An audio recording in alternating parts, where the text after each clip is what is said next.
Still the Place with Laura Layton, Courtney Thorne-Smith, and Daphne Zuniga, an iHeartRadio podcast. Hi, guys. Welcome to Still the Place. It's very exciting. We are on our penultimate episode, our second to last episode of season 1. Is that the penultimate? Is that That's what penultimate means. I think second to last? Some big words. I think Wait, it's is time. penultimate really second to last? It I don't is. know. I feel like Laura might know her different fact. I have a not different a different interpretation fact. of penultimate, but I'm Second going to last. believe I you. have it in my mind like an exaggerated geez. ultimate. I'll look like up the even definite- beyond. But what does it mean in today as opposed to 1993, last. Courtney? Right. 30 years ago, it meant something a little bit diminished. Last but one is a series of things, second to last. So see, you love it. ladies learned something today. Wasn't I've that been using it wrong. wasn't that So I've never used it, to be honest. I'm going to start using it correctly, and I appreciate it. like I just try to appreciate figure out how to use ironic properly and you just go down a rabbit hole. Wait, that can't be right. Wait, that can't be right. This is a learning Loretta's voice had ruined it podcast. for everybody. This is a learning podcast for our listeners. You learn something. It's a learning podcast. Yeah, But this episode was so crazy, wasn't it? crazy. So exciting. So I'm going to do a quick rundown just so we know. So we've got Billy and Alison coming home from their romantic weekend, super sweet. They come in a motorcycle, which I was sure was Joe and the model, but was not. And then Amanda comes in, sort of blows things up with some crazy news. Jake and Joe are in this weird thing with this really overly sexed model, Karen, who's making her intentions for everybody known. If you cross her path, she wants to have sex with you. And Michael is sort of having the consequences of being caught with Kimberly by Jane. And Jane finally gets a backbone, which is so incredibly satisfying. Okay. So satisfying. Yeah. So satisfying. I bet So let's for get to Josie it. too. Mm-hmm. So much fun for Josie. Yeah, she gets to do something different. So we start, and this motorcycle pulls up to Melrose Place. So surprised to see it's Billy and Allison. What you mean? You're so surprised to see you, Courtney, are jumping off of it. So you did none of the. You just I'm pretending I'm coming back from the Sunday rides that you guys did without me. That's You know, if I that's had my seen- backstory. That If I had seen this scene in the day, I would have invited you on our weekend real Harley rides. But I didn't have time to watch. I'm sorry. But wait a minute. Here, I was just wondering, were you actually on the motorcycle for like the last half a block to like pull in, or did they put stunt people on and then you just stepped off in the That's close-up? what I was wondering. Well, I don't know if I don't remember if he could drive a motorcycle. It may have been me and a stunt guy, or probably Grant would have driven it, right? It would have been me and Grant, or maybe Andrew did it. We'll ask him when we see him But again. you don't recall. Because I was watching it with that question, and I held my question till now. So I was hoping. But I also was watching how they cut it, because usually it can either be like, if you're able to, then you'll have the shot coming into the stop and then it won't cut and the actor will get off if you're able to. But a lot of times they'll cut that angle and Courtney and Andrew will just step off an already stopped bike. And Did you notice? I think that's what I saw. There was a cut, but I couldn't tell who it was in the wide versus then it was obviously you guys in the closer. Yeah, and then it was super cute. We take off our helmets and we kiss, and it's super, super sweet and yummy. And then Jake walks up and Billy goes, "Don't you want to know what happens?" He goes, "It's pretty clear since we are making out." I see what happened this weekend. I can have eyeballs. So then Billy and Allison walk into their apartment, and it's super cute, and they're making out in the doorway, and it's so cute. And then Allison, They're finally kissing, shockingly, like really kissing. really kissing. And then Allison, of course, loses her mind and says, Billy, she says, I'm dying. Even repeating this line, I'm it's hard. dying. It's like a little Something has changed, PTSD. Billy. Okay, we just made take love. the Band-Aid. Yeah. I was like, oh. We made love. Yeah, I had to. Yeah, but my PTSD with this whole situation is now you're going to find a reason to put a stop on it because we made love. So now we have to stop and consider everything and talk about it and make sure it's the right thing to do. I know. Well, I do. I say, I feel like we're moving really fast. I was like, really? Are you? I mean, is that what's fast anymore? That was what was cringy to me. Besides she's gaslighting Billy. We're going so fast. That's reverse gaslighting. Besides saying we're moving so fast and like we made love, like just cringy lines or whatever. But you said the apartment makes you think that you're like being back in the apartment makes you think that you're moving too fast. I'm like, what? Why? Yeah. Why? And now it's not going to work out because you're actually roommates. I know. It should be, wow, here we're back at the apartment. Let's do it before I go to work. Yeah. Instead, Look at she how gives him a convenient. peck on the cheek and she races off to work, or Allison races off to work because she's stupid. Yeah. Because I'm so annoyed. At least we all agree. All That's right. very accurate. All right. We all agree. Yes. We're all annoyed. We're like, make out with Billy for a second. You've waited a year. We've all waited a year for this. You dope. Ugh, you dope. All right. So anyway, now we're back in the hospital and Michael is asleep on an exam table, which we quickly figure out he's sleeping in the hospital because he's been kicked out of the house. Yeah. Kimberly comes in and very like lovingly wakes him up and plays with his hair. Ugh. And Michael is suddenly completely shifted. And now he's being mean to Kimberly and focused on Jane. Yeah. He seems to finally have some guilt. And well, I think he's being caught in the act like that kind of wakes you up from your fantasy. Like, oh, this is a reality. Consequences. Yeah. And, you know. Yeah, consequences. And Kimberly's saying, well, wait, what are we going to do? And then I wrote this on my phone because I found, what are we going to do? And he says, right now we're watching a valve replacement. I was like, oh. Yeah, he's totally cut off from her, which I'm going, okay, I'll say it later. I saw like a little twinge in the Kimberly character change. I saw, a moment of future, like, because she doesn't like being, brushed off like this. Yeah, because she's pretty sure here, and for this episode, like, oh, so you've been kicked out. So, hey, what about us? It's still like, what about me? What about us this whole time? And he's having his consequence guilt moment. And she is which just is super not. valid because he's been saying, this is different. Like, I'm crazy about you. This is magic. We're magic. And all of a sudden, he's completely shut off to her. Yeah. Yeah. Right? It's really so. So then Michael goes up, he gets called to the front desk and they say, you have a call. Then we see him walk out and there's Jane by the car with his bags. Yeah, with bags. Depositing his luggage, stuff in the parking with lot. Luggage on the side. Yeah, in the parking lot. And I like was delivering thinking, his stuff. Here it is. Yeah, but it wasn't totally, I don't know about you guys, but it wasn't completely obvious to me. I was like, is she moving? Is she leaving? Is she going back home? But then why would it be out? Maybe it was so obvious to you, but I was like, until she says it in that, great line reading, so strong, here's your stuff. I'll get you the rest of the stuff when I'm ready. She's finally mad. It was really satisfying, right? She's finally tough and mad and getting rid of his stuff and saying she did it really well. It made me feel for Josie. Like, you should have had more of this attitude. Yeah. And I also liked, like you said, like the reveal was at the end of the scene as the shot widens out, you see she's deposited the suitcases and his bags on the parking lot ground and she drives off. So she has delivered his stuff and she's like, you're out. And that's when it becomes clear what she intended. And we pull out, he literally has his head in his hands. Like he literally has his head in his hands. I love that. So now we're back at the courtyard. Joe and Karen walk in and I noticed as she's walking in, I'm like, I can see her underwear through her dress, but it only lasted a second because she immediately takes her dress completely off. She just takes her dress off and goes to the pool. Yeah. Yeah. Like she has no boundaries. She's just like, she's completely right out there. Jake walks out and Joe is all over him. Karen is sort of making eyes. She seems very ready from the pool in her lingerie. And Jake is giving her eyes. So I feel like he can't help but look. I mean, mixed signals. Yeah, he can't help but look. She's there. She's very sexy and she's flirting and whatever. So he's trying to like get a sneak in and Joe's like, no, turning his head. Yeah, right. Don't look over there. Look here. Buddy. Eyes here, buddy. Yeah, bringing him inside. She's got on a nude bra and panties. Laced. Too. Yeah. Lingerie. Nude lace. High lingerie. cut. Remember when the underwear was like totally high cut like the leotards? I do. So were our bathing suits. Yeah, everything was. So that's what. Yeah, remember the one pieces where the hips would literally come up almost to your arm? Yeah. Yeah. We all had them. We all had them and we all loved them. Yep. So now we're back in D&D and Amanda and Alison seem friendly until Alison mentions that she got the note from Billy after all and makes it clear that they had a night. And then Amanda says, I was only thinking of you, Alison, because her story is that she was trying to protect her. Then she says that she really needs to talk to Billy and walks away looking upset. This is the first scene I've seen and been sure, like Amanda is actually hurting. I feel like here, we were questioning it last episode. Like, is she just being manipulative or whatever?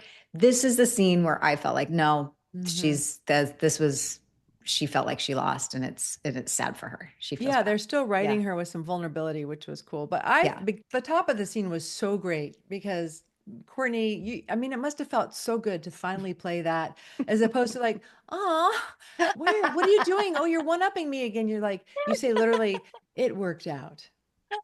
For me. It Yeah. worked out. Yeah. Yeah, no, it's And like, by that, I mean, we made love. yeah, we made love. There Say was it a pink again. rose on the bed. And so I was like, yeah, finally she gets to go. And we'll see how long that lasts.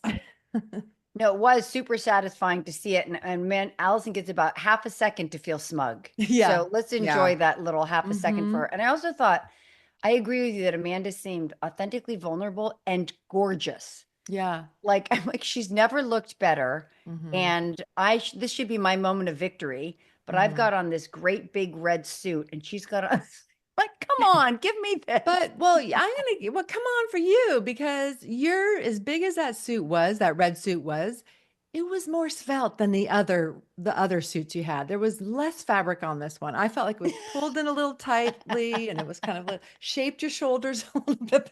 At least it wasn't like a parachute. I'm sorry. No, Yeah, that's you true. look- It's getting a little more, I'm getting a little more sophisticated. And Fitted. I also think you guys are right. You made the point that Allison is supposed to be like this Midwest girl and she's not as sophisticated. So I think that, we're going to talk to Denise soon, but bit by bit, she's getting a little bit more sophisticated and things are fitting a little bit better. And not just that, like she's not overt. Like she's, and I think Amanda is more likely to be a little bit more overtly, tailored, fitted, and like figure, form-fitting clothing. I think that makes sense. And that you're just, it's like a more conservative choice as the Midwesterner that you are. Yeah, I think we made it clear. Allison likes to take things slow.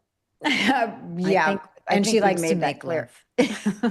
She likes to take things slow with the man and her skirts going up inch by inch slowly too. So, but that will happen. Bit by bit by bit. Well, all three of us, Joe, you and me and Heather all had these really long straight skirts in this episode. It must have been very in at that time. Oh, must have been. We all three had them. Okay. So we're back at the courtyard and Allison walks up to Jane, who's cleaning the pool, and Jane is mad at everybody. And then Joe walks up, as luck would have it, with laundry and joins the conversation just as Jane says, "You were right, Allison. Michael was having an affair."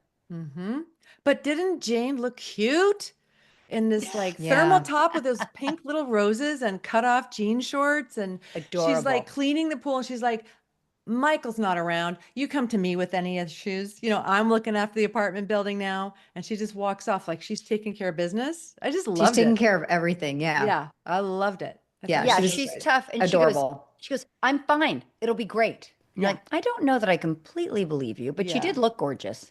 Yeah, but she is angry. Like she feels like Hello? she's She's just mad. not, but she's not exactly friendly with her friends. But she does look darn cute in those denim Well, I shorts think and she's work. beside herself, frankly. If any that happened to any of us, I think you're just mad at everything and Yeah. everyone.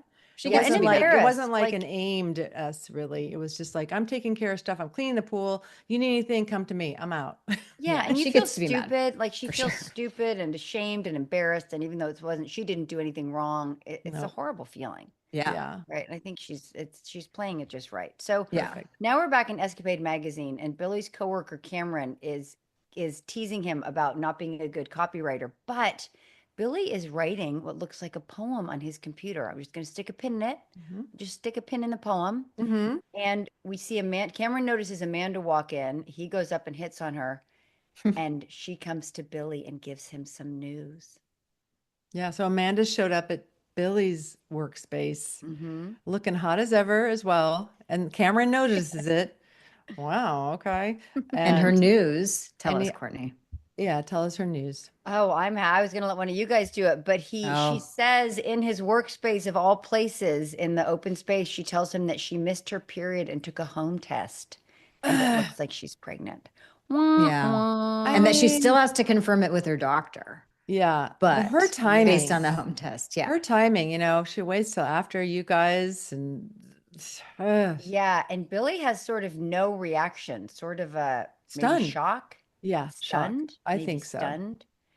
I think so. Yeah, although And I felt our sick to inclination is to go, do we believe her? Right. To ask ourselves a question, is this real? Is this just a ploy? Is this I didn't believe her real? at this point. I was like, oh, Yeah, that I wench. think it's a natural question and to not, to feel a little suspect about it. Totally But not she's at believe her. least been forthright to say, I need to confirm it with my doctor. So that's not just saying, you know, I am. But again, this is really like Melrosey, like, you think this is going to happen, then this happens, then this. There's always like a problem with someone in the building causing another problem. Like, oh, Yeah, and it's super smart that they have her so vulnerable and relatable, Amanda, I mean, because it Yeah. makes it more complicated than it would be if she just felt manipulated. But she doesn't.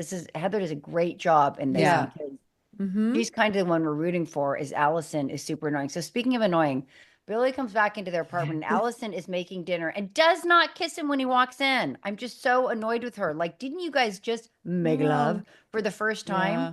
So she's chatting about Yeah. Michael and Jane and chat. And all of a sudden she notices Billy hasn't come in the room and she goes, "Are you going to join me?" Mm-hmm. And he First of all, tells there's her, candles everywhere. there's So candles she's everywhere. set the She's making him mood. a She's dinner. She's setting wine, the mood, pouring wine. chatting about the day, pouring She's wine, asks him to happy. join her. Yeah.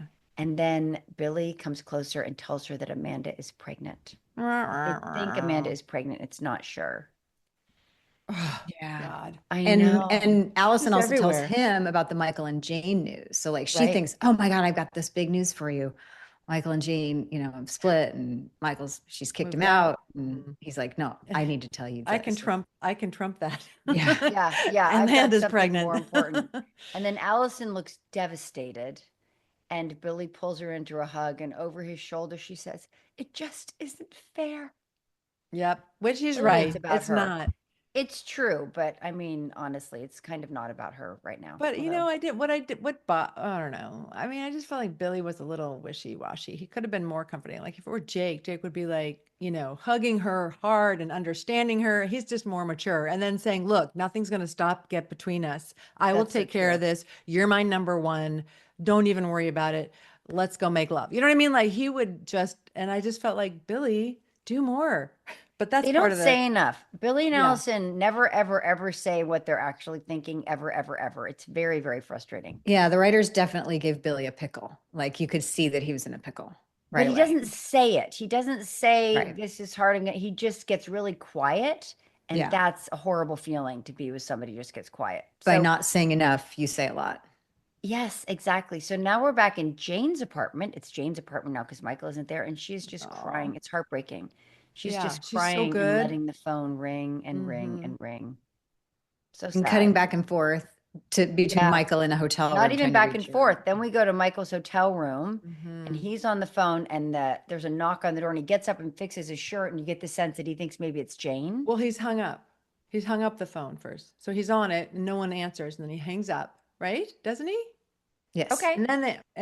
Yeah. So I'm just saying There's a there's knock at the door. no one's on the other end when there's a knock. Yeah. Mm-hmm. Yeah. So you think it's feeling, didn't you think maybe he thought it was Jane 'cause he got excited? He sort of buttoned up his shirt Yeah. Yeah. and he opens the door and it's Kimberly. Mm. And she's acting sort of happy because now the path is cleared for them. She goes, "Oh, look at Mhm. you in your apartment. This is kind of what are you doing what are you doing in this hotel room?" And she's acting Yeah. really sort of You're lighthearted. such a cliche. She insults him and mocks him. Yeah, like Yeah, that he's a cliche for being holed up in the hotel. It's like, hello, She's yeah. I he's feel like just she's messed like up his marriage and he's been kicked out of his home, so he has to be yeah. in this hotel. I think it was so rude to be like mocking Yeah. him for that and going, "Oh, you're a It's walking kind of cliche." like her tough Yeah. side, like Yeah. that character, Kimberly, is not a softie. She won't be, and she never was, I feel like. And this is like her tough side. I feel like she's from New York or something like that. Oh, look at you. You're like, that's the way she's trying to bond with him. Yeah. Whereas I don't think it's really the way to bond with a guy. Like, And he's finally in this scene really just saying he's suddenly sort of having a conscience, saying that he needs to try to save his marriage. And she just yeah. keeps being angry about that. And And if Yeah, I and can't, she says first before she gets mad, she says, "I hate seeing you hurting, knowing it was partially my fault." I'm like, partially? What do you like? It's all your you kind of had a lot fault. to do with it. Yeah. He kind of had a lot to do with it. And then he tells her that he wants to save his marriage. First, he says, "I had nowhere else to stay." And, she's thinking, stay at my place. She doesn't say it, Mhm. but she's thinking, stay at my place. But Yeah. he wants to save his marriage.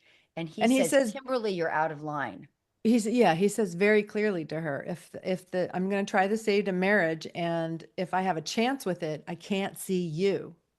Like, Yeah. then there's this moment, I think, where she gets a little Glenn close on us on Fatal Attraction. And that's is where I saw the tweak in Marsha's eyes. Like, I just saw like, what? You know what I mean? Like, I just saw a little bit of this sparkle of, yeah, this isn't going to work. This isn't going to end well for you, mister. So she was just like pissed in that moment of, I will not be ignored. You are not going to dump me, even though makes sense that if he wants to save his marriage, he can't see her. The way she couches it is like that, oh, Michael, you needed to be the center of everyone's life. You think you could mess with my feelings, is like suddenly became about her feelings because he's ready to like, grow up and deal with his marriage that he's just destroyed. I was willing to shed a few tears, but I draw the line at groveling, she says. And it's like, wow.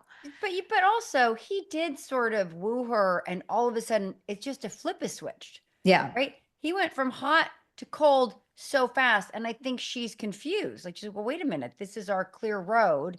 And he's gone. So she is mad. Yeah. I think they're both having sort of crazy reactions at different times. So like, yeah, exactly. Yeah. Well, and they are on Melrose Place. So it all makes sense. So yeah. And it won't it'll be something totally else next episode anyway. I'm Andrea Gunning, host of the podcast Betrayal.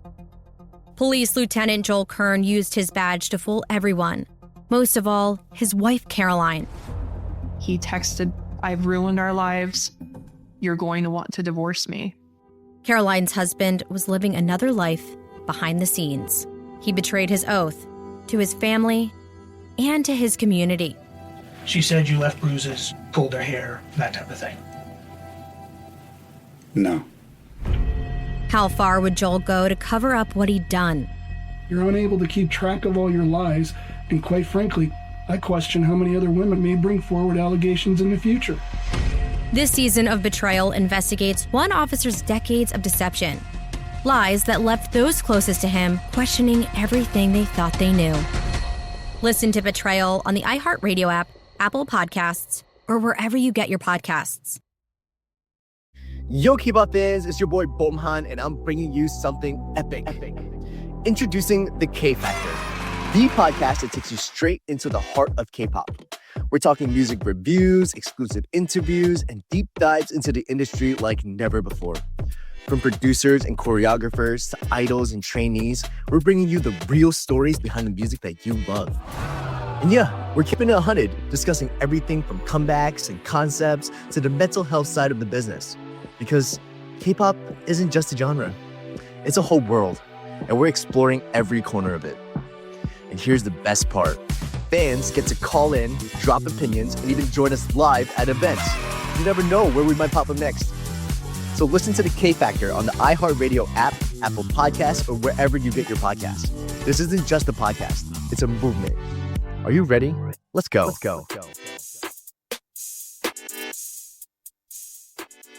Amy Robach and TJ Holmes here. Diddy's former protege, television personality, platinum-selling artist, Danity Kang alum, Aubrey O'Day joins us to provide a unique perspective on the trial that has captivated the attention of the nation. Aubrey O'Day is sitting next to us here.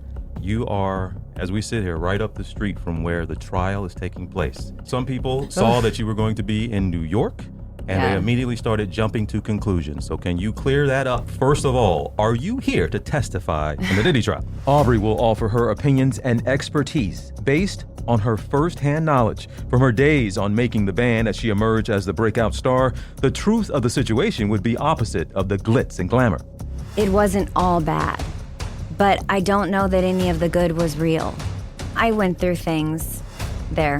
Listen to Amy and TJ Presents Aubrey O'Day, covering the Diddy trial on the iHeartRadio app, Apple Podcasts, or wherever you get your podcasts.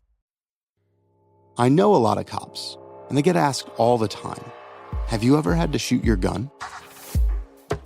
Sometimes the answer is yes.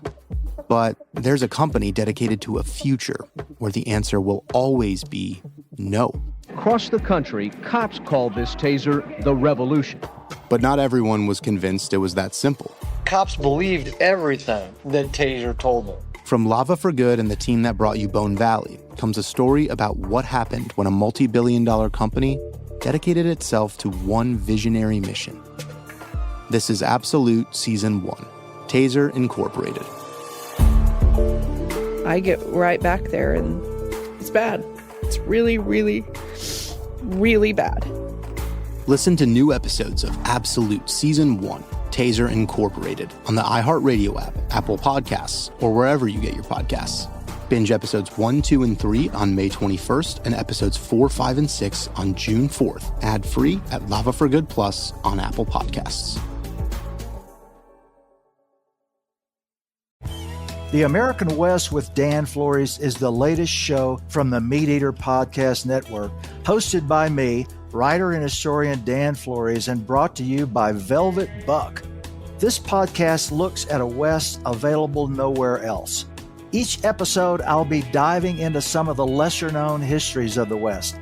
I'll then be joined in conversation by guests such as Western historian Dr. Randall Williams and best-selling author and Meat Eater founder Stephen Ranella.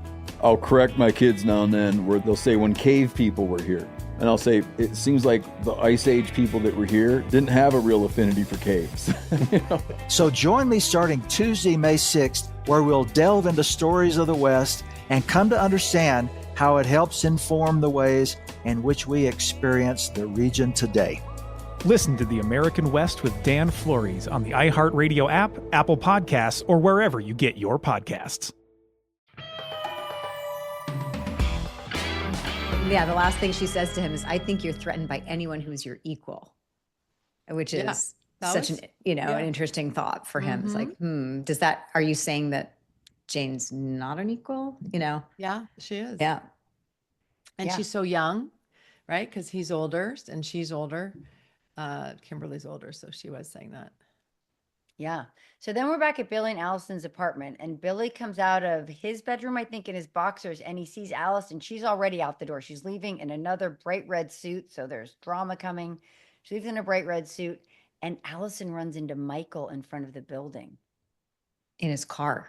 In his car, looking tired. And he has decided that he's going to get Allison to speak to Jane for him. Didn't that feel weird? Yeah. Like, why? Like he was waiting for Allison out there just to ask her, hey, I can't go in there and talk to her. You got to do this for me. I know she'll listen to you. But it's so why Michael. Allison of all people? Because she saw him. But now Jane knows. So it doesn't matter. I feel like it's very Michael, like go talk to her. You're just a pawn in my game. You're just a chess piece. It was very Michael, not like a normal person, just using people to get his way. And he says, I almost threw it away for a couple hours of lust. And Allison goes, what is it with men and lust? Yeah. I think that's hitting a what is it with Allison and lust? What is it? What is it? When is it? Allison could use a little more lust. That's my real problem with Allison. But for some reason, Allison agrees to talk to Jane when she gets a chance. Maybe she just loves her. Maybe she's trying to distract herself from her new relationship. I don't know. I think it's because you said it earlier in another scene, last episode, that they were the couple that kind of like were stable to you in your eyes. And you know what I mean? Like, it was just like, okay, I will. You want that to be back together. You want it to work out. That's what I gathered. That's a good point. That's very sweet that I'm rooting for them. That's a very sweet idea. Okay, I'll go with that. Okay. So now we're back in Joe's dark room. And not surprisingly, Karen is standing way too close. She's always way too close. She's a close talker. She's a close talker. She leads with her breastises and then she talks super close. So then she grabs Joe's camera and starts taking her picture, saying she could be a model. Mm-hmm. There's this flirty, so she grabs my camera and she's coming after me, Joe, and Joe's like, don't. It's super flirty. Yeah. So it's very flirty. Super flirty. I remember this whole storyline, and it was kind of interesting to me, but also like a little uncomfortable, but I like uncomfortable when I'm acting. I like something new, but I do remember getting a lot of attention from the gay world. Joe loved the gays and the gay women loved Joe. That's what I remember for sure. Well, it's a very sexy. And this is the episode. Yeah, it's a very sexy, question mark moment. Like, is this going to happen? And it's, it's a very sexy way to do it. And Karen is obviously, interested in Joe. And you see Joe's sort of flirting back in a friendship way at first. And then, in the later scenes, which we'll get to, is just, I think it's easy to see why people go, oh, I want to see that. I kind of want to see that. relationship, you know? And Yeah, for Joe sure. has Yeah, to it's make a clear choice. that Karen wants it. We have no Mhm. doubt about what Karen wants because Yeah. in every scene. Yeah. But you know, He then it was is blocked full so frontal. that they fall on the couch together, and are they just two girls that can bond and talk like you can't with your boyfriend, or is it becoming something more, all Right. that kind of thing? Yeah, it feels like more. And Karen invites Joe and Jake out for dinner. So Jake walks in, and Jake, of course, I mean, Jake is so good looking. It's obvious for someone like Karen that, boy, yeah, he's hot, and oh, I like her too. Like, to me, it's obvious. like he walks in right then, doesn't he? No, not in this scene. Mm-mm. Oh, They he just doesn't? decide to go out that night, just the two of them. Oh, okay. He walks in another scene.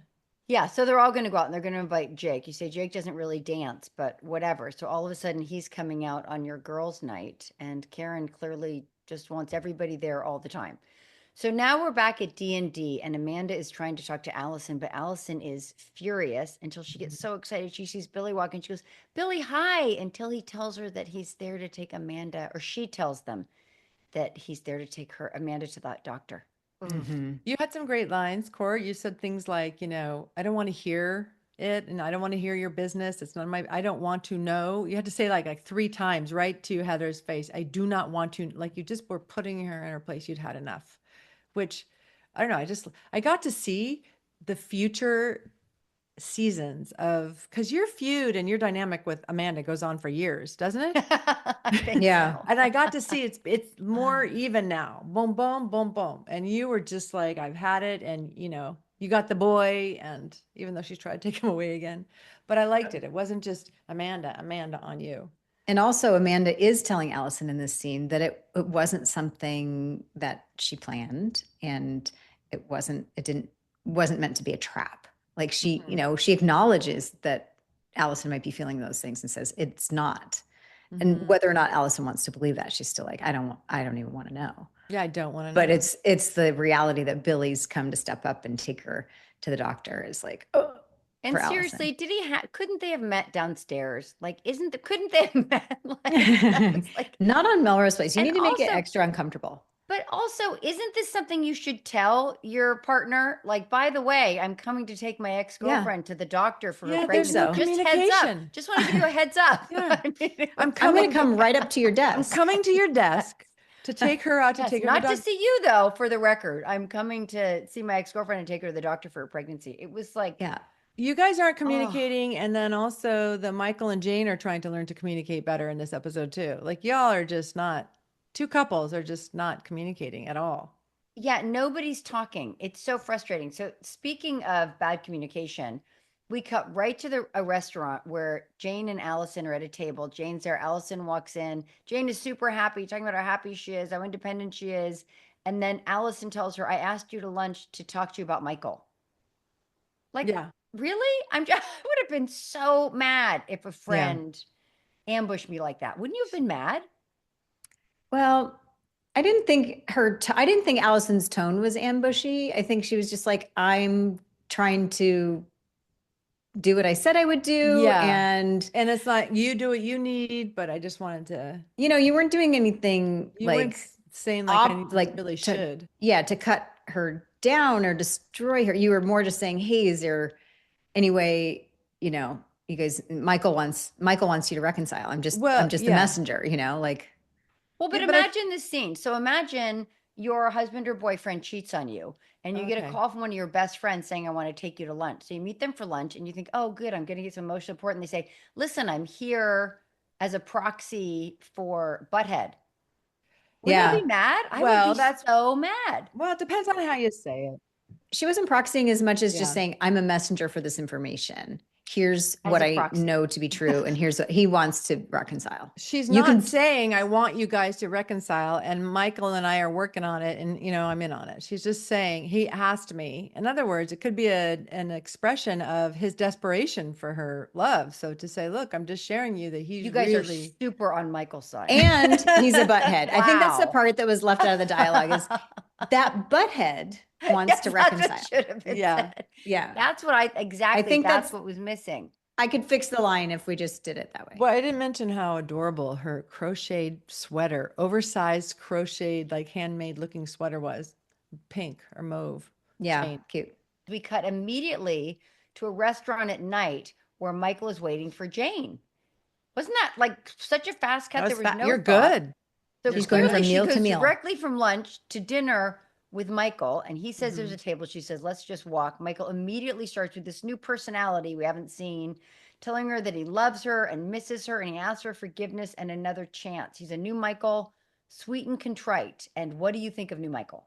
Oh, I love him, but I'm like, enjoy it because it ain't lasting. And I love new Jane too. I love Jane going like, love wow, tough Jane. There's a counselor we can go to, and I'm going to consider this. And I don't, she's just very like, don't get too comfy with me talking to you anymore.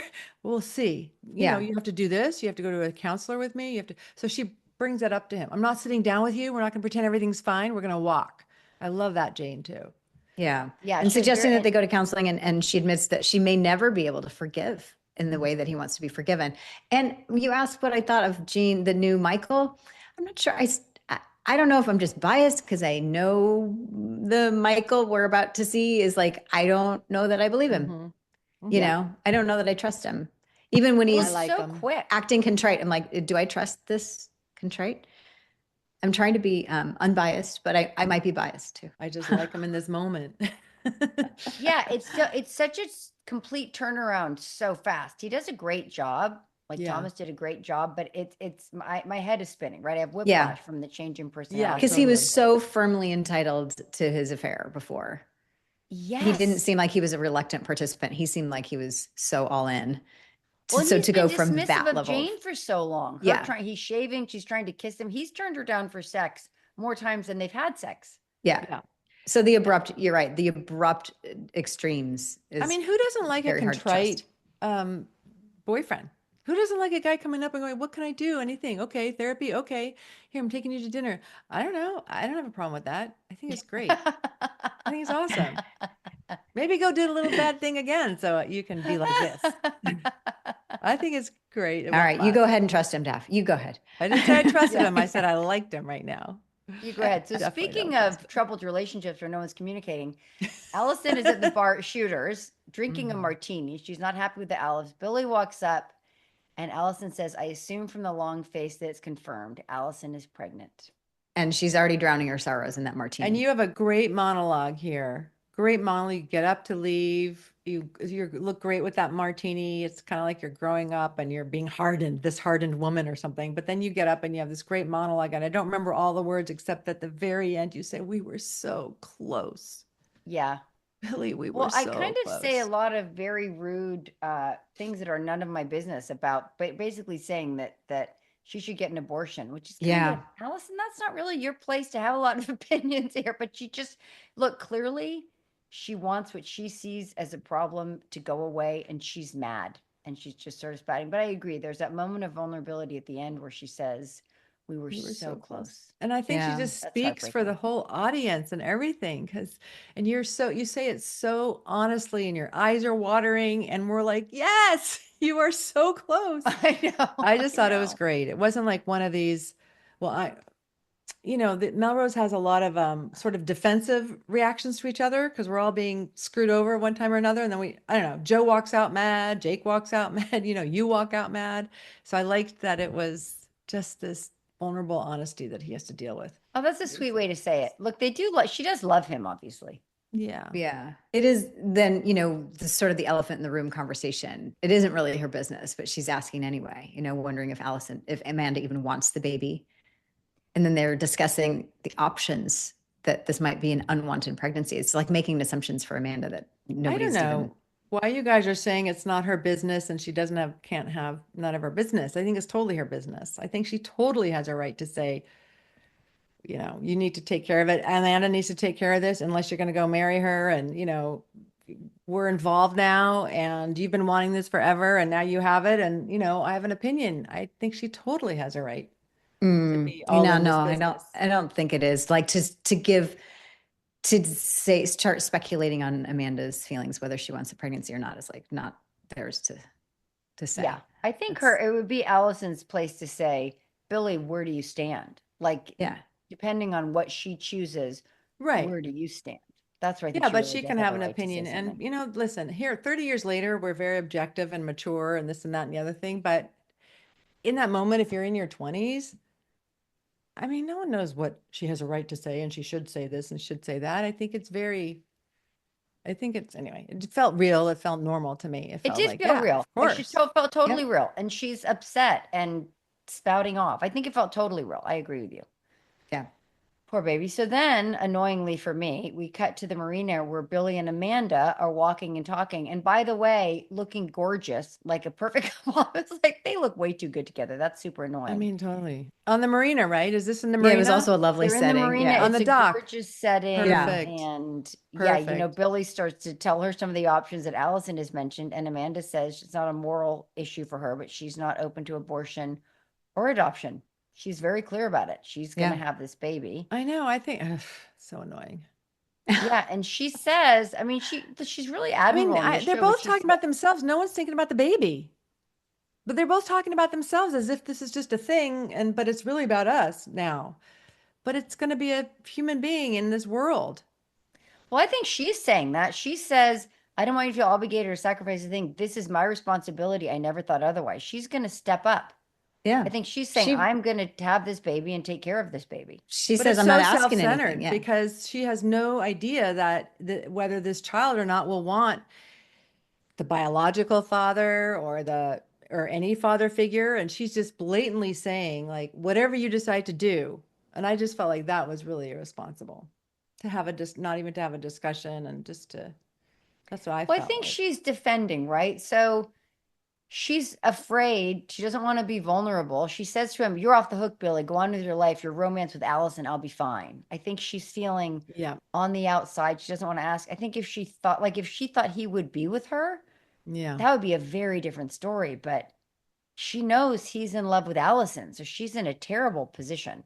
Yeah. And she's saying, I don't want these options. I'm not considering abortion and I'm not considering adoption. Those are not options for me. That's her, she stated her feelings very clearly at the top of the scene. And so, right then it's like, okay, then we're talking about a different scenario where Billy's, and she says, I don't need anything from you. I got this. And that changes the scenario that Billy has to consider. It's not, it's no longer, she's been very clear. Yeah. Once again, the child, no one cares about the child right now. Well, but she is saying she cares about the child. She's saying she wants to keep the child. I understand that. But my opinion is that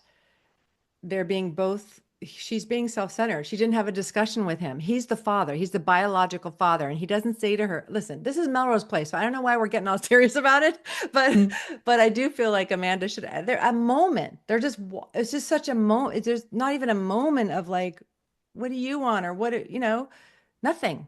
It's all like, what about him? She told him. And I think his reactions have been more about Alison. And I think she's feeling defensive and sad because he's not saying, let's get married and raise this baby. It's all written together. Beautifully for Melrose Place and the drama, but I just feel like everyone's so self-centered in this show. Right. Well, and she also just sort of moves past it. And it's like, okay, that's that. And oh, by the way, my dad's coming down with the boat and I'm going to tell my dad and I know he's going to be disappointed. And that's going to be, one of the hardest parts, but, don't worry, Billy, you're off the hook. I'll be fine. And she's like, I got this. And I'm going to, take care of telling my dad too. I'm Andrea Gunning, host of the podcast Betrayal. Police Lieutenant Joel Kern used his badge to fool everyone. Most of all, his wife, Caroline. He texted, I've ruined our lives. You're going to want to divorce me. Caroline's husband was living another life behind the scenes. He betrayed his oath to his family and to his community. She said you left bruises, pulled her hair, that type of thing. No. How far would Joel go to cover up what he'd done? You're unable to keep track of all your lies, and quite frankly, I question how many other women may bring forward allegations in the future. This season of Betrayal investigates one officer's decades of deception. Lies that left those closest to him questioning everything they thought they knew. Listen to Betrayal on the iHeartRadio app, Apple Podcasts, or wherever you get your podcasts. Yo, K-pop fans, it's your boy Bomhan, and I'm bringing you something epic. Introducing the K Factor, the podcast that takes you straight into the heart of K-pop. We're talking music reviews, exclusive interviews, and deep dives into the industry like never before. From producers and choreographers to idols and trainees, we're bringing you the real stories behind the music that you love. And yeah, we're keeping it 100, discussing everything from comebacks and concepts to the mental health side of the business. Because K-pop isn't just a genre, it's a whole world, and we're exploring every corner of it. And here's the best part. Fans get to call in, drop opinions, and even join us live at events. You never know where we might pop up next. So listen to the K Factor on the iHeartRadio app, Apple Podcasts, or wherever you get your podcasts. This isn't just a podcast, it's a movement. Are you ready? Let's go.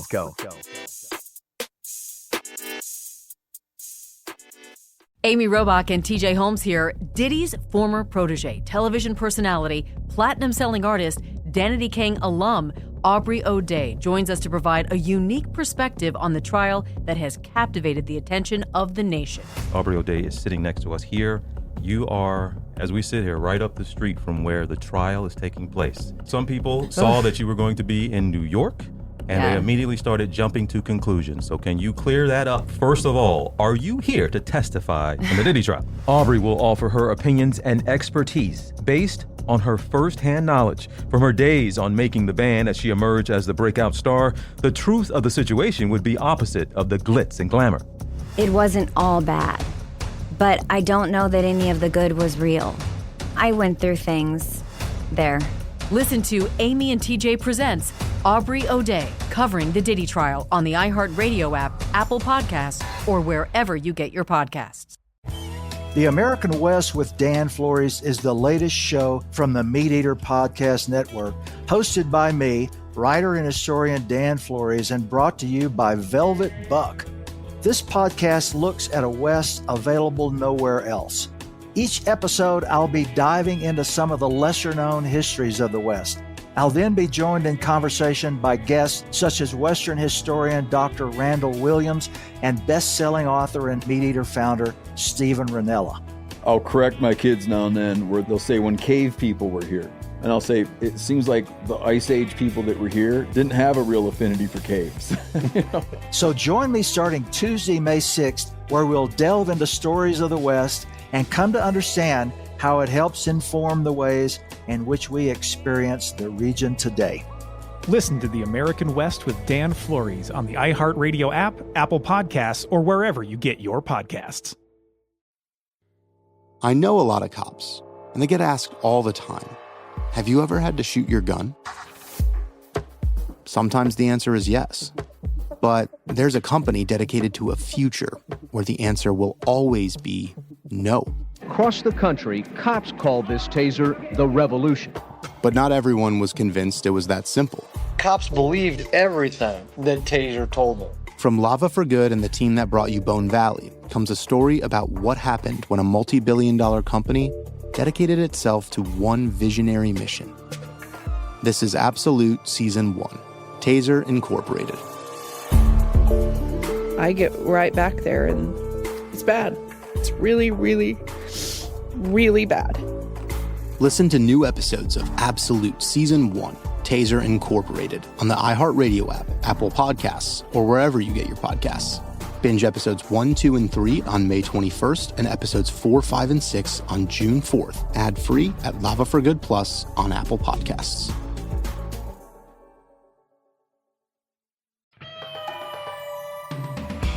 Okay, so now we're back in the therapist's office, and it's with Jane and Michael. Did you guys notice? I don't know if you've ever done couples therapy. I have, but Josie is she's got her legs and arms crossed, and she's holding a pillow. That was like the body language is so perfect. I was like, she's been in uncomfortable couples therapy because I have hugged that same pillow turned away from my partner. Yes, like, not even wanting remember to that moment? acknowledge like, him. Oh. That was so good. And she starts talking about, she says, I've been so angry. I can't talk to him. I can hardly look at him. And the therapist goes, okay, this is a good start. I was like, yes. Like, yeah. And time's up. Yep. And that's all for today. Yeah, that's it. And you're like, But she does say that, the living arrangements are up to you. You need to keep the lines of communication open, but the living arrangements, that's up for you guys to decide what to do. Yeah. I wanted her to say, take some space, which I think would be a lot healthier. I think a good therapist would say, like, take 30 days, take a breath, figure out what you both want, take some time apart. But I guess we need to get them back in the same apartment. Maybe No, we only have one more hotel set was episode too left in the expensive. season, so we need. We had to create some drama. That's all. So Yeah. that's what we did. We need. And then, and Jane is already, like, even on the way out, she says she's willing to let Michael move back in, but And sleep on the couch. as long as he sleeps on the couch, and he's of course thrilled. So that, like, all happened very quickly, and that was obviously the point of the scene, is to get him to be back on the couch by the end of the episode. Yeah, and he goes, "That's great. I'll cook." I'm like, "Are we cooking? What happened? Are we cooking together?" All right. Yeah. But he's acting like everything's fine. He gives her a big kiss on the cheek. He's thinking he's back in. Everything's fine. Except so that when they leave, it's so funny. I wrote down his first line. She's like, "Well, I like her." And the woman wants them to come twice a week. And his first line is, Jane says, "I really like her." And then Michael goes, "It's a long drive for 2 times a week." But didn't you? I thought that too. Like, I thought it was hilarious. He's an intern. How's he going to do that? Yeah. I don't know. I just thought it was hilarious. Like, y'all do anything, but it's always like the way. But do you do once a week? You mean everything to me. Nothing else is important. But can we do it once a week? Can it be a little bit more He's not convenient? someone who really wants to look at his part. Ever. I love that line. A long drive for twice a week. It was He's perfect. right. If it's anywhere near LA, he's right. It twice a week is a lot. That's a lot for couples therapy. And there was no Zoom back then. So there was no Zoom. No Zoom. They could have Zoomed from him on the couch and her in the bedroom. He could be at the hospital with Kimberly looking right in the background, sort of peeking around the corner. His head popping in. Rubbing his hair as she talks. Oh my God. Sharing a sandwich in that bunk like they usually do. And Jane's like, "Are you alone over there?" Oh my God. Hilarious. So now we're back in Joe's apartment and Joe is trying to get ready. This is when you have the skirt suit on. Like Alison had a red skirt suit with a long skirt. Now you have a black one. Very elegant. Long skirt with a really fitted suit jacket. Super elegant. And I'm ranting and talking about everybody told me to do it. Everybody told me to do it. And then Joe goes, "Why don't you just admit it, Alison? You're in love." And I loved my reading of this. I went, "No." But meanwhile, Joe's like putting on makeup and getting dressed and grabbing her stuff. And I thought she was just a really lame friend with advice, with just general advice. It was really lame in this moment, I thought. Did you feel that way? Did you feel like it I was like being really situation lame? Yeah, not situation specific. It was just in general. Just admit it, you love him. Can we not talk about you anymore? It's sort of like a dismissal. Yeah, I might have a date with a model and my boyfriend. So, leave me alone and we'll get back to you in a minute. I've got a threesome. I've got to I have shave a my threesome. legs. I've got to really forget about your problems and the third party and your problems. I didn't think it was lame because, Joe's been listening to this for a year. That's true. We're finally doing it. And you're like, "You're in love. Stop it. You're in love. Talk to him." I think you're probably feeling like, talk to him, not me. Right. Which would have been a great line, but then we have to have all these miscommunications. But yeah, that's what I felt like. And I thought you were going out for this weird evening with Jake and the hot model. Which she's very distracted by and very excited by. Super excited. Jake comes to the door annoyed, which is so funny. So last time he's trying to sneak a look at the half naked model in the pool. Right. Now he's annoyed that they're going out with the hot model. He's kind of very confused about where he stands on the whole thing.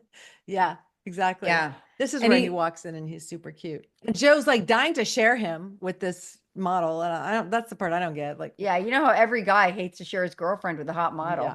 Yeah. Yeah. I wouldn't be sharing him with anybody. These are not your typical, what do they call it now? When you have multiple people in the relationship? Thruples? Polyamorous. Polyamorous. We're not your basic polyamorous sort of type. We're all uncomfortable with it. Although he's confused because he was looking at her and you're all flirting and you're sitting with her. Anyway, I'm very confused. There's a lot of mixed signals. This is the show. This is the episode of mixed signals. We're very confused. So Alison leaves after they take off. Alison leaves and she sees Billy on his way out of the apartment. They meet in the courtyard.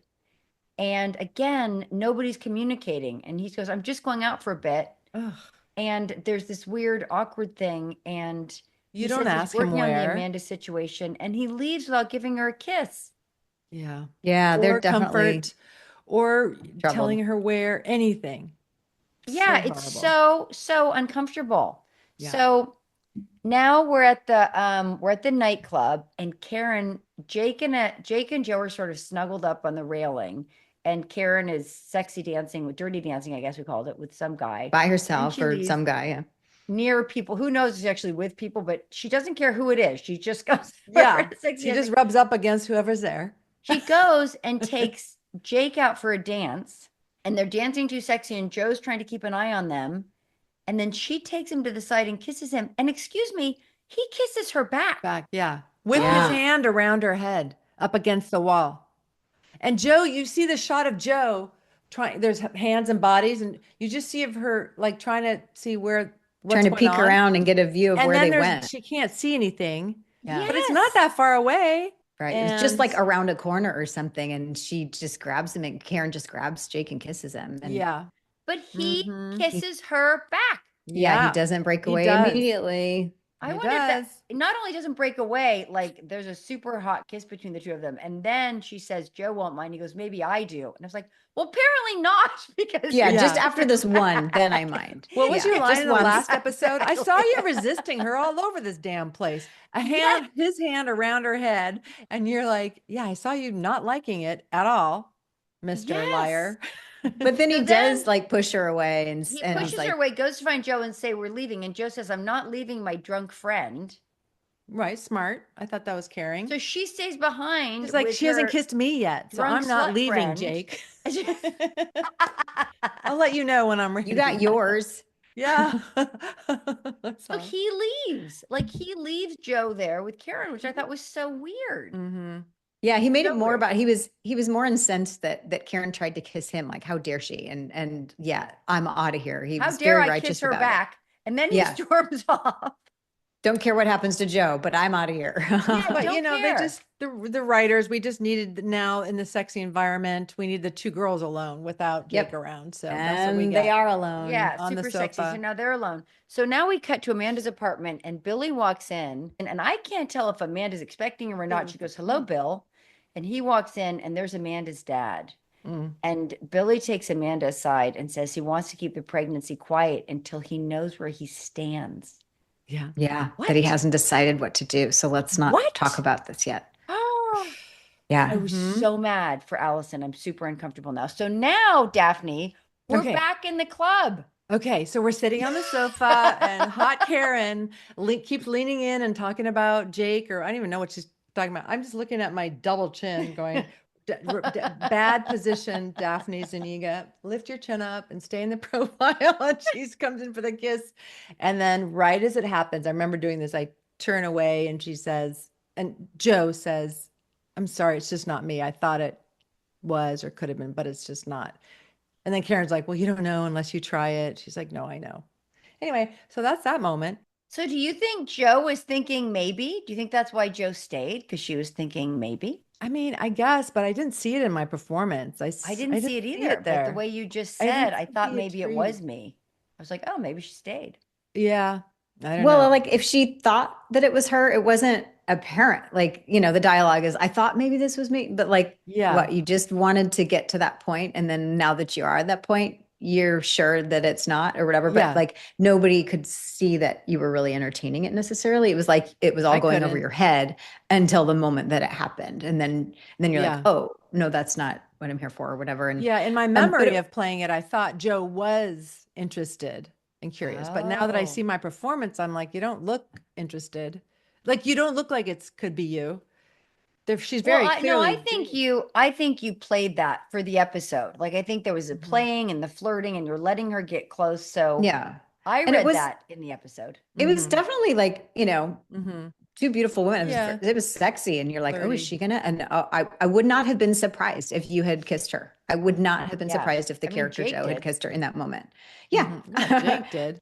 And so I certainly thought it could go that way. Yeah. And what I also found interesting about the scene is like, you know how we have to shoot scenes in noisy dance clubs and we have to shout all our dialogue? And, or at least talk in a loud voice. They ask us to. You guys it was so soft and intimate. And yet there's this like boom, boom, boom, boom in the background. Like loud dance music. And it was just a very intimate. I know you have to, in the real life, is like, I want to kiss you. No, what?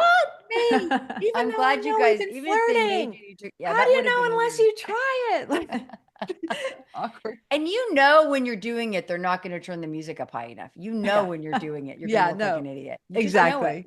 Just know it. It always happens that way. I'm Andrea Gunning, host of the podcast Betrayal. Police Lieutenant Joel Kern used his badge to fool everyone, most of all, his wife Caroline. He texted, "I've ruined our lives. You're going to want to divorce me." Caroline's husband was living another life behind the scenes. He betrayed his oath to his family and to his community. She said you left bruises, pulled her hair, that type of thing. No. How far would Joel go to cover up what he'd done? You're unable to keep track of all your lies, and quite frankly, I question how many other women may bring forward allegations in the future. This season of Betrayal investigates one officer's decades of deception, lies that left those closest to him questioning everything they thought they knew. Listen to Betrayal on the iHeartRadio app, Apple Podcasts, or wherever you get your podcasts. Yo, keep up is, it's your boy Bomhan, and I'm bringing you something epic. Introducing the K Factor, the podcast that takes you straight into the heart of K-pop. We're talking music reviews, exclusive interviews, and deep dives into the industry like never before. From producers and choreographers to idols and trainees, we're bringing you the real stories behind the music that you love. And yeah, we're keeping it 100, discussing everything from comebacks and concepts to the mental health side of the business. Because K-pop isn't just a genre, it's a whole world, and we're exploring every corner of it. And here's the best part. Fans get to call in, drop opinions, and even join us live at events. You never know where we might pop up next. So listen to the K Factor on the iHeartRadio app, Apple Podcasts, or wherever you get your podcasts. This isn't just a podcast, it's a movement. Are you ready? Let's go.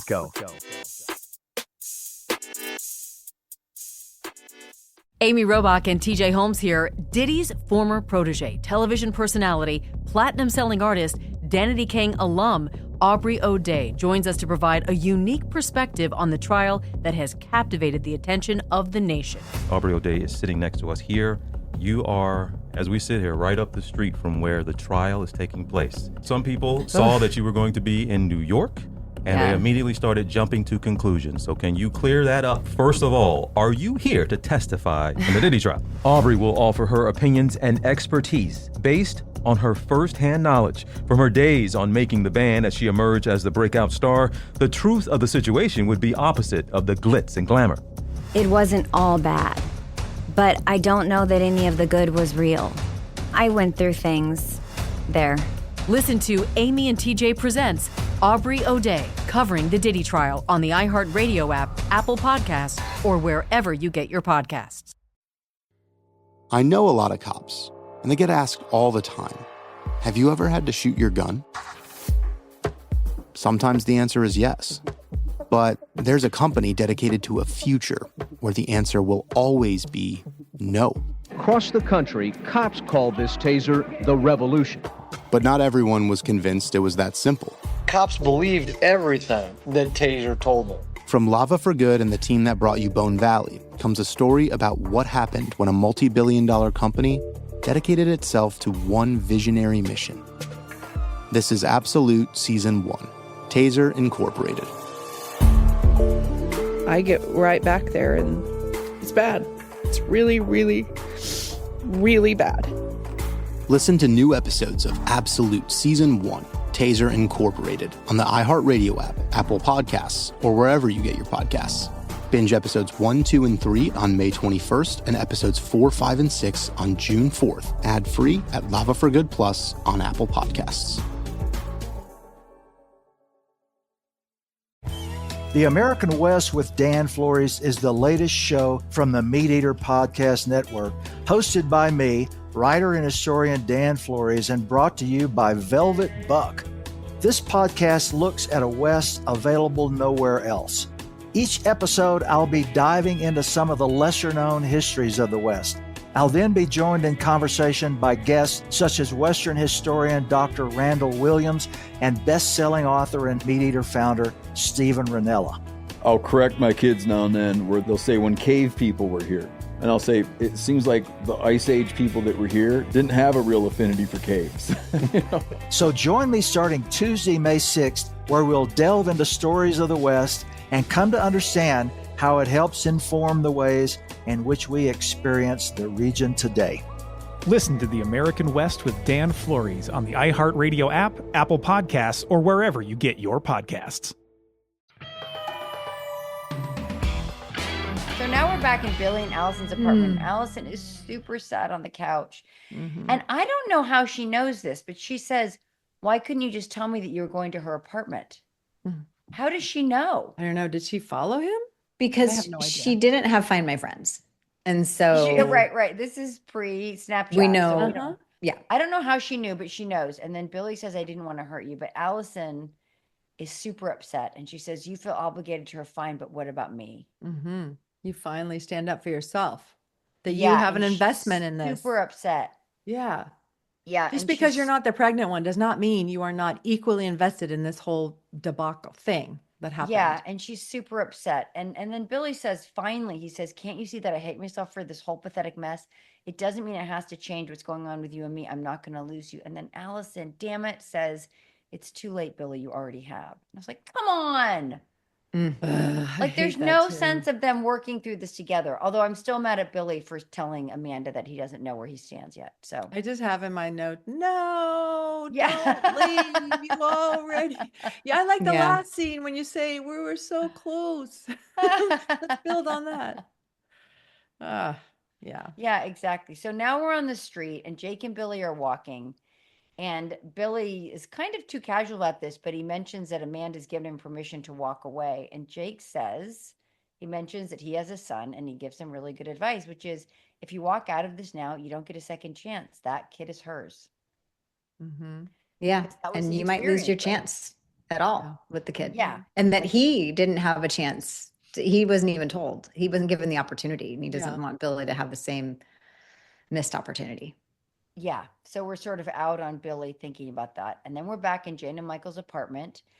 Jane says she's going to the big Michael offers to go with her to open the lines of communication. Then he gets a call from the hospital and Jane has a reaction to going to the hospital. Of course she does. Yeah. Right? Because that's where everything happened. Yeah. PTSD. Exactly. That's what happened. PTSD. Last time. And he, of course, gaslights her and acts like she's crazy for suspecting her. And then didn't you have that moment of there he is? There he is. Like, right? Back. Michael's back. Michael is back. Doesn't take much. No, it doesn't take much. And again, Jane looks completely adorable, getting ready for the beach in the cutest turquoise, like sort of a wrap top with ruffles, and it's cropped, and you can see her cute little flat belly. She's adorable. And you're just like, she's getting ready for the beach. The last time we saw the beach, it was Michael and Kimberly, and they were together and all in love. And now we have the wife like going to the beach. She's gonna be all by herself. You know what I mean? Like, it was so sad. That this is just wrong. Yeah, she wants to get out. And so he blames her and he says, you could at least make an effort. And she goes, you're the one who screwed up, not me. So just go to the hospital and leave me alone. And I wrote, I love Mad Jane. I love Mad Jane so much. Thank you, Melrose writers. Thank you. And she's saying all the right things. Oh, yes.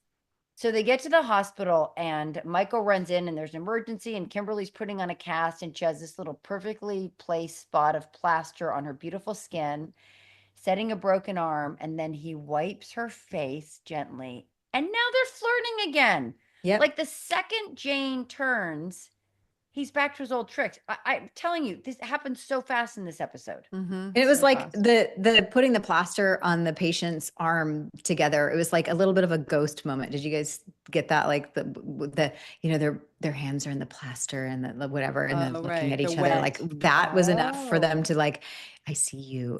And like, well, but I think it's really that Jane is standing up to him and he's like, ugh, might not be worth the effort. So and reality. This one he knows. Yeah, Jane is stronger than he thought she was going to be. So we're back in Billy and Allison's apartment. Allison is tidying up and finds a piece of paper on Billy's floor, and it's the poem. Isn't that so cute? Should I read it? To Allison. Yeah, do you want me to read the poem? Because I thought it was so cute. Sure, but Yeah, don't it's you think very it's cute. interesting? She's cleaning Billy's room. She was going to do his laundry. She's What? tidying With hers. up. She's showing him she loves him. Like even a though she's not. mommy? So this Cleaning is the up his cute little boy- poem that she finds. Okay. Alison in my arms, asleep on my shoulder, endless night and dreaming morning, dreams that come true. They really do come true. So now we're like, isn't that so sweet? So she finds this. So, clearly she's thinking, oh my gosh, we're in love. But then we cut to the damn marina. Ugh.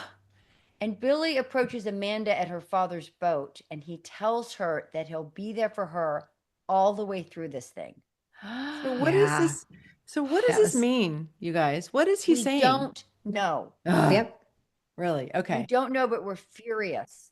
Yeah, that he doesn't want to be left out of it, and that he wants to be there for her. And Yeah, based on Jake's talk. Jake's talk made him think like, don't count me out because then I won't ever get in. So he's like, I'm going to be in, right? But he still wants to be with Alison, I yeah, guess. based on his own, mixed up feelings and stuff, and that conversation probably triggered it, that he wants to be there for her. And we don't know exactly what that all means, but she's thrilled to hear him say that. Mm-hmm. She's so thrilled. She hugs him and she says, you're here now. That's all that matters. Mm-hmm. Yeah. And then she says, get on the boat. He invites him to Come go with on the us. boat. And I was dying. Yeah. Luckily, he doesn't go. And Great he's ending. Cute as can be Mhm. on the dock in his super cute Thought faded. walks after the boat and Oh, she's pulling away. Yeah, I She's love the way like, that was shot. Great. He's watching her pull Mhm. away. And all I can think about is poor Alison home with that poem thinking, it's going to be okay. It's going to be okay. And Yeah. meanwhile, And then Yeah. he walks all the way to the end of the dock and he leans against that piling. Just that great look, like in his yes. jeans and t-shirt. And And the we boat literally goes don't off. know until the last minute if he's just going to leap onto the boat, because they Yeah. timed it so that the boat is parallel to the dock and he's walking with it. And then Yeah. the boat starts to go away and there's still time. He can jump on. And Yeah. at the very last minute, you see now the boat has pulled away and he's chosen Which is to the stop. right thing. So Perfect. So Alison doesn't have to worry. Yeah. So he's there, Mhm. but he's watching her. And all I can think about is all of us, everybody, not just me, can think about is poor Alison at home with the poem. And everybody. And we still have one more episode to find out. It wasn't about hard to stop this what time. he- It was yeah. so hard to stop, but I'm super excited. We have a season finale as our last recap, and of course our Melrose minutes. And thanks everybody for listening Thanks, everybody. and subscribing and downloading. Come back for the finale. Yes, indeed. Can't wait to see you guys soon. Yay. See you guys soon. Bye. Bye, everyone. You're listening to an iHeart podcast.